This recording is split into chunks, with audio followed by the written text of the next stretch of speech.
Hey guys, it's me Amanda again. Today I was going to be showing you a couple different techniques with different brushes that you may want to incorporate into your landscape paintings coming up. Before I get started with the demo, I'm going to just show you kind of some of my brushes, some of my favorite ones that I use to achieve different effects. So let me give you a little look here. So as you can see, I have a lot of brushes. Some of them I use a lot more than others. Some of them I hardly ever use, or they're just not great quality, or I just didn't like them for whatever reason. One of the brushes that I'm going to be showing you, or actually I have three of these guys, are the fan brushes. These are really cool for creating, different like leaves and different effects like that. So I'm going to show you on my little trees, but you can use them for a wide variety of things. I've used them to create waves with water and kind of get like that sea foamy look. Really, there's no limit to how you can use it, but I'm going to show you some of the different effects that you get with them. So I'm just going to do those. Basically, I know you guys in your kit, I believe it came with 3 brushes, and it looks like these were from the kit when I was doing it. So these are just some basic round brushes. I'm not really going to demo these. You guys are probably pretty familiar with those. I think you also got a flat brush as well. I might show you just a little bit with this. It's nice for like edging things. But I feel like you guys are pretty familiar with that, so maybe we'll skip that one. Some of the finer brushes that I have that you just didn't get in your kit that you might want to pick up for doing detail work, these are really, really, if I can focus, there we go. Really, really nice. This is one I just picked up at Michael's, I want to say Royal and Lang Nickel, and this is what they call a size 0. Really just fine brush, if I can focus it, and really nice for some detail work. So I will show you some of the things that we can do with that. I was also going to do a little bit with a palette knife. So I have a couple different sizes here, but I think I was going to work with this size. This is one I tend to reach for the most. It's a really old, really beat up, but it's still very flexible, which is kind of nice. I like that feedback. If you can see how flexible, it's almost like, I don't know if anybody cooks, but it's almost like a fillet knife with how flexible it is. Let's see, a couple other little guys. I have all different sizes. Like this is a flat brush, but it's really tiny, so I like this when I have to go into like a really tight corner or something and get like a nice straight line. If some of you are familiar with my own work, I liked a lot of like really thin lines. I'll do those a lot, and this is one of my favorite brushes for doing that. This is called a dagger brush, and this is made by Artist Loft, their Vienna series, so it's kind of like their higher end. I think it's like their professional series. I got this at Michael's as well. And I have 2 of them because I love them so much. I never want to be without it. So, one's just a little bit older, so it's starting to get a little bit frayed. As far as taking care of your brushes as well, I definitely recommend and preach cleaning them. Don't let them sit in water afterwards. Make sure you clean up after. I use this stuff, the brush cleaner. You can pick that up at Michael's as well. So just a good idea. Keep them, because otherwise, over time, some depending on the quality will just kind of, you can see some of these older, cheaper quality brushes I have are kind of all frayed, but I use those for other things to create texture as well. So without further ado, we will start the demo, so I will see you guys in a sec. Alright guys, I am back, so I'm going to show you some of these brushes in action. The first one I was going to start with are my fan brushes. I have a couple different sizes and things, so I was going to start small. Actually, you know what? I'm going to start big. and then work my way down to do a little bit more detail. So I have this big guy here.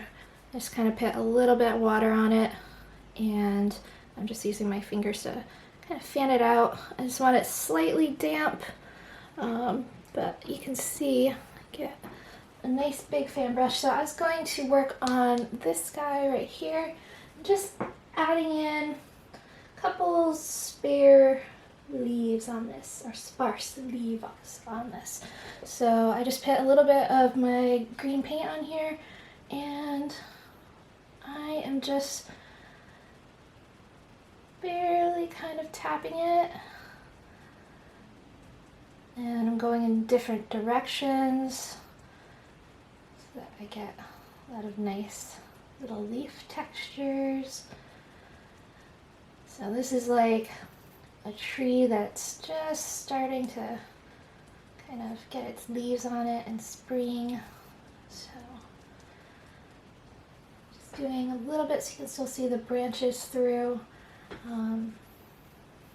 Now let's see, I'll go down a smaller size and maybe add in a little bit more. So this is kind of like a medium size fan brush, and you can see kind of separates a little bit, which is what I really like for leaves and things. So again, I just got it a little bit damp, and now I'm just going in, and so now I have a couple of small leaves in there, and I'm just kind of randomly going about. There's no real rhyme or reason, but just trying to get the shape that I want. You know, luckily I have a lot of trees. Unfortunately, there's not really any with leaves on them at the moment, but when I look out my window, if I do landscape, it's nice. I can kind of see what's going on there. So I'll add a couple more. And it's also nice too, because if you add in some white, you can kind of add in leaves that are a little bit closer to the viewer, or maybe like the sunlight's hitting them. And then you could do some darker ones for ones that are a little bit further back. But you get the idea of the effect that you can create with it. This is the last one. This is a tiny one. This one's a lot stiffer than the other two. So I do use this for like creating some kind of like pine needles and things like that. So if you have any pine trees that you're trying to you know, make some paintings of, then this is a good option. But it also works for this too. So just adding in, as you can see, you get a cute little effect, and you can have some coming down, like little tendril-y things. You know how if you wanted to do like a weeping willow look, so you could carry this out, you know, and now you have all these leaves trailing down and things, so you can create a lot of cool effects with that. So that was how I wanted, one of the things I wanted to show you was the leaves. Now I'm going to do a little pine tree here and kind of show you how I would do those. So generally I start with my darkest colors first and kind of think of the shape of like a Christmas tree or a pine tree. Generally it has these branches coming out, all the pine needles, and you know, they're fairly straight,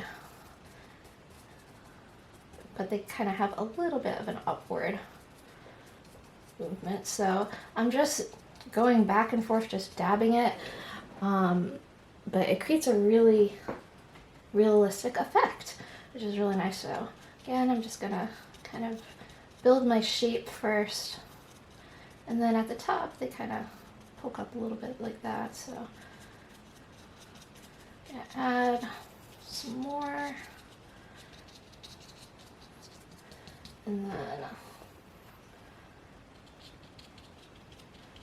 add some darker areas. Generally it's like darker on the underside of these little like boughs, I guess is what you would call them, of like the branches with all the pine needles on them. and then a little bit lighter on top. So I actually do have a pine tree out the window right now, so I'm using that for reference. But yeah, you just kind of work it and go back, and you basically, it gives you a kind of pine needle-y look because only parts of the brush are hitting your canvas, or in this case my Bristol board, at a time. So you get a really interesting effect with that. Let's see. So next up, I was going to show you just how you can go in and do kind of some fine detail. This is my little tiny baby brush.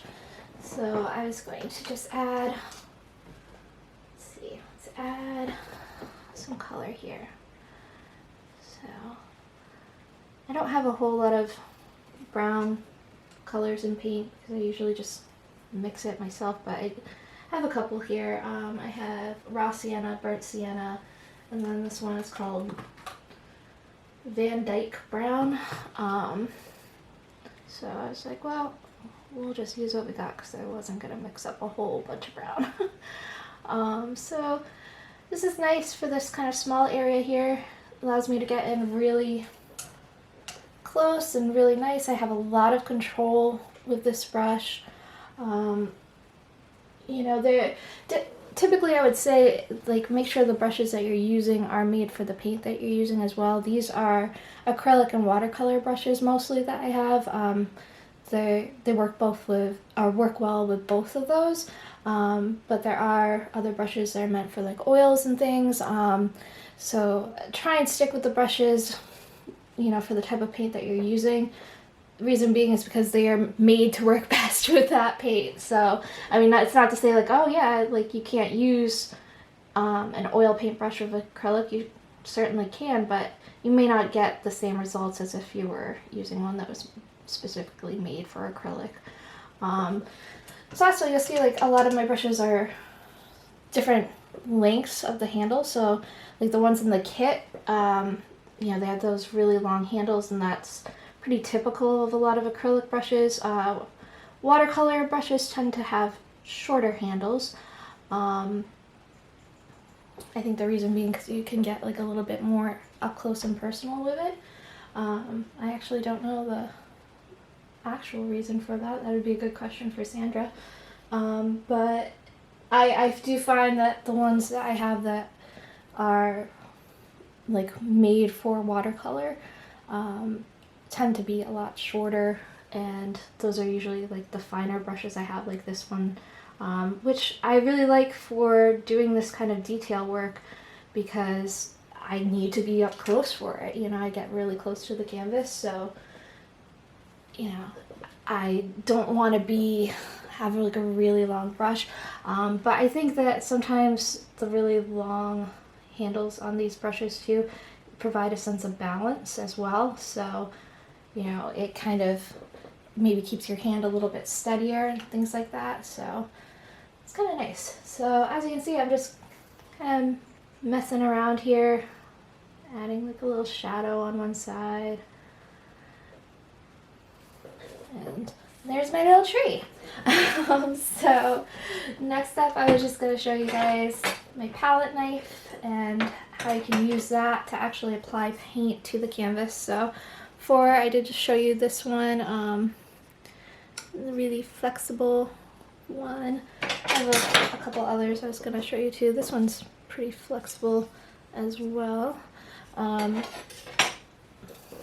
then this one, it has a different shape. It's got a little round shape. And you can get palette knives in all different shapes and sizes. You can get really skinny ones. I know my grandfather, who's also an artist, uses that a lot in his work, and uses it to make, like, he does a lot of landscapes. So he uses it to do like little tree branches and things. He'll use like the side of it, you know, to kind of like go and get little thin lines and things like that. He also does a lot of like ocean scenes, and so I don't know if you've been down to like the beach or anything, and you see like they have that seagrass that's, you know, really like tough and like thin lines. He'll use that a lot for that. So For this, I'm just kind of using it to smear and put some paint on here to create a kind of look like bark.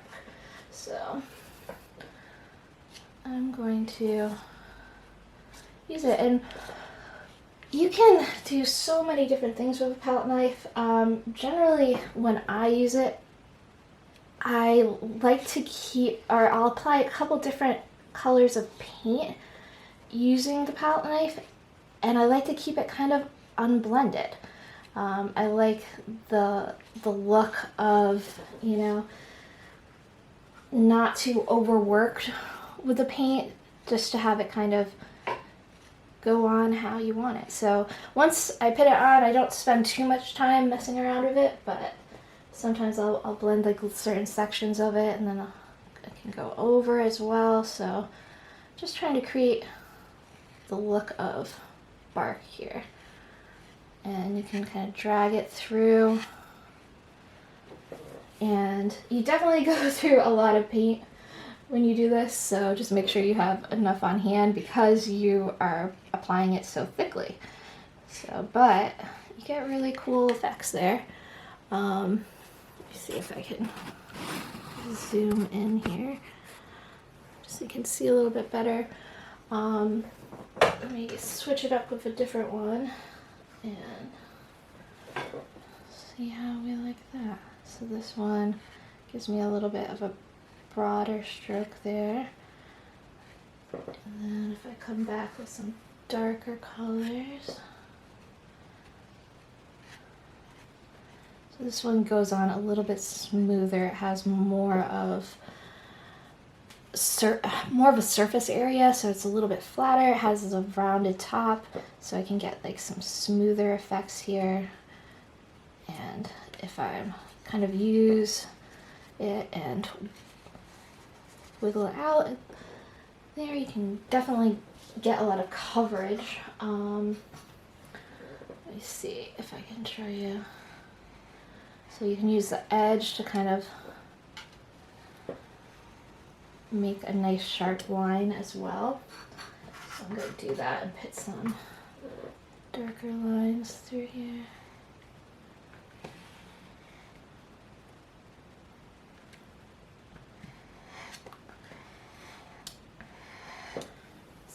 And then finally I'll show you. This one's just a little bit different shape, a little bit bigger. Let's see. Using up all my paint. Alright.